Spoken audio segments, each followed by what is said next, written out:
Empacotamento do DNA. Nessa animação, veremos a forma notável como nosso DNA é empacotado. Assim, seus quase 2 metros de comprimento dessa longa molécula complexa poderá caber em um núcleo microscópico de uma célula. O processo começa quando o DNA se adere em volta de uma molécula de uma proteína especial, chamada de histonas. A volta combinada de DNA e de proteína histona é chamada de nucleossoma. Depois, os nucleossomas são enrolados em um filamento. O resultado final é uma fibra conhecida como cromatina. Essa fibra é então enrolada e enovelada mais uma vez, levando finalmente à forma familiar que conhecemos e chamamos de cromossomos, que pode ser observada mais facilmente nos núcleos de células em divisão. Os cromossomos não são visíveis o tempo todo.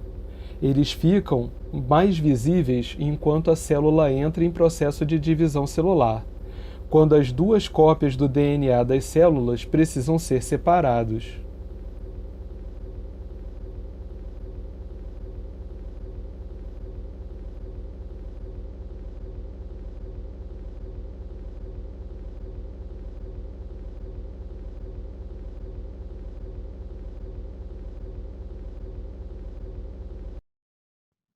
Replicação do DNA. Quando o DNA precisa se replicar, suas fitas precisam ser separadas por uma enzima chamada helicase. Proteínas adesivas do DNA de fita simples impedem as duas fitas de DNA de se religarem.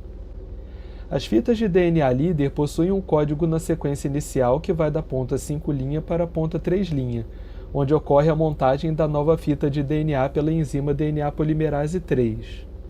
Nenhum problema até aqui com a fita líder, mas a fita tardia representa um problema, porque a sequência vai do 3' para o 5', enquanto a enzima só lê do 5 para o 3.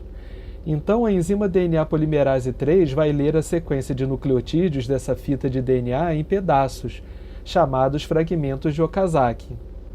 Primeiro, a enzima RNA primase inicia o processo inserindo uma sequência iniciadora de nucleotídeos de RNA, chamada RNA primer. Então, a DNA polimerase 3 monta uma nova sequência de DNA, fragmentos de Okazaki.